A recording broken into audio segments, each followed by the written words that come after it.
ದುರ್ಗಾದೇವಿಯ ನಾಲ್ಕನೆಯ ರೂಪವಾದ ಕೂಷ್ಮಾಂಡ ದೇವಿಯನ್ನು ನವರಾತ್ರಿಯ 4ನೇ ದಿನದಂದು ಪೂಜಿಸಲಾಗುತ್ತದೆ. ಆದಿಶಕ್ತಿಯ ಈ ರೂಪವು ಮುಗುಳ್ನಗೆಯಿಂದ ಬ್ರಹ್ಮಾಂಡವನ್ನು ಸೃಷ್ಟಿಸಿದೆ ಎಂದು ನಂಬಲಾಗಿದೆ. ಈ ಅಷ್ಟಭುಜ ದೇವಿಯನ್ನು ಆಹ್ವಾನಿಸಲು ಅನೇಕ ಪೂಜೆಗಳು, ಶ್ಲೋಕಗಳು, ವೈದಿಕ ಆಚರಣೆಯನ್ನು ನಡೆಸಲಾಗುತ್ತದೆ. ಆಕೆಯ ವ್ಯಕ್ತಿತ್ವದಿಂದ ಹೊರಹೊಮ್ಮುವ ಚಿನ್ನದ ಬೆಳಕಿನಿಂದ ಅವಳ ಮೈಬಣ್ಣವು ಹೊಳೆಯುತ್ತದೆ ಎಂದು ಹೇಳಲಾಗುತ್ತದೆ.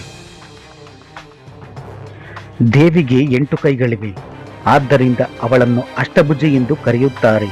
ದೇವಿಯು ತನ್ನ ಕೈಯಲ್ಲಿ ಬಿಲ್ಲು, ಬಾಣ, ಕತ್ತಿ, ಗದೆ ಮತ್ತು ಜೇನುಕಮಲವನ್ನು ಹಿಡಿದುಕೊಂಡು ಹುಲಿಯ ಮೇಲೆ ಸವಾರಿ ಮಾಡುತ್ತಾಳೆ.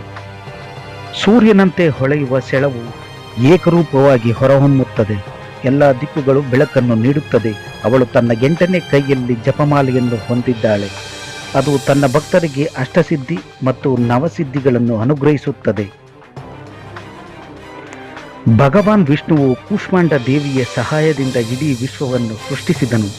ಯಾವುದೇ ಸೃಷ್ಟಿಯ ಅಸ್ತಿತ್ವವಿಲ್ಲದಿದ್ದಾಗ ಮತ್ತು ಎಲ್ಲ ದಿಕ್ಕುಗಳಲ್ಲಿ ಕತ್ತಲೆ ಮಾತ್ರ ಇದ್ದಾಗ ಅವನು ತನ್ನ ಸಣ್ಣ ಮತ್ತು ದೈವಿಕ ನಗುವಿನೊಂದಿಗೆ ವಿಶ್ವವನ್ನು ಮೊಟ್ಟೆಯ ರೂಪದಲ್ಲಿ ಸೃಷ್ಟಿಸಿದನು. ಅವಳ ದಿವ್ಯವಾದ ನಗುವು ಸೂರ್ಯನ ಕಿರಣಗಳಂತೆ ಎಲ್ಲ ದಿಕ್ಕುಗಳಲ್ಲಿ ಇಡೀ ವಿಶ್ವವನ್ನು ಬೆಳಗುವಂತೆ ಅರಳಿತು. ಅವನು ವಿಶ್ವವನ್ನು ಮೊಟ್ಟೆಯ ರೂಪದಲ್ಲಿ ಸೃಷ್ಟಿಸಿದ್ದರಿಂದ ಅವಳನ್ನು ಆದಿಶಕ್ತಿ ಎಂದು ಕರೆಯಲಾಗುತ್ತದೆ. ಅವಳು ಸೂರ್ಯ ದೇವನಿಗೆ ನಿರ್ದೇಶನವನ್ನು ನೀಡುತ್ತಾಳೆ. ಅವಳು ತನ್ನ ಹೊಳಪಿನಿಂದ ಸೂರ್ಯನಿಗೆ ಬೆಳಕನ್ನು ನೀಡುತ್ತಾಳೆ ಮತ್ತು ಆದ್ದರಿಂದ ಅವಳು ಸೂರ್ಯನ ಮಧ್ಯಭಾಗದಲ್ಲಿ ನೆಲೆಸುತ್ತಾಳೆ ಎಂಬ ಮಾತಿದೆ. ಅವನ ದೇಹವು ಚಿನ್ನದ ಬಣ್ಣದಲ್ಲಿದೆ ಮತ್ತು ಅವನ ಮುಖವು ಹೊಳೆಯುತ್ತದೆ. ಅವಳು ನಿಮ್ಮ ಜೀವನದಿಂದ ಎಲ್ಲ ತೊಂದರೆಗಳು ಮತ್ತು ದುಃಖವನ್ನು ತೆಗೆಯುತ್ತಾಳೆ ಮತ್ತು ಶಕ್ತಿ ಮತ್ತು ಸಮೃದ್ಧಿಯನ್ನು ನೀಡುತ್ತಾಳೆ. ಪುರಾಣಗಳ ಪ್ರಕಾರ ಕೂಷ್ಮಾಂಡ ಪೂಜೆಯ ನಂತರ ಒಬ್ಬರು ಶಿವ ಮತ್ತು ಬ್ರಹ್ಮನನ್ನು ಪೂಜಿಸಬೇಕು. ಧೂಪ, ದೀಪ ಮತ್ತು ನೈವೇದ್ಯದೊಂದಿಗೆ ಮಾಡುವ ಕೂಷ್ಮಾಂಡ ಪೂಜೆಯನ್ನು ಅತ್ಯಂತ ಮಂಗಳಕರವೆಂದು ಪರಿಗಣಿಸಲಾಗಿದೆ. ವೈದಿಕ ನಂಬಿಕೆಗಳ ಪ್ರಕಾರ ಮಾತಾ ಕೂಷ್ಮಾಂಡವು ಅನಾಹತ ಚಕ್ರಕ್ಕೆ ಸಂಬಂಧಿಸಿದೆ.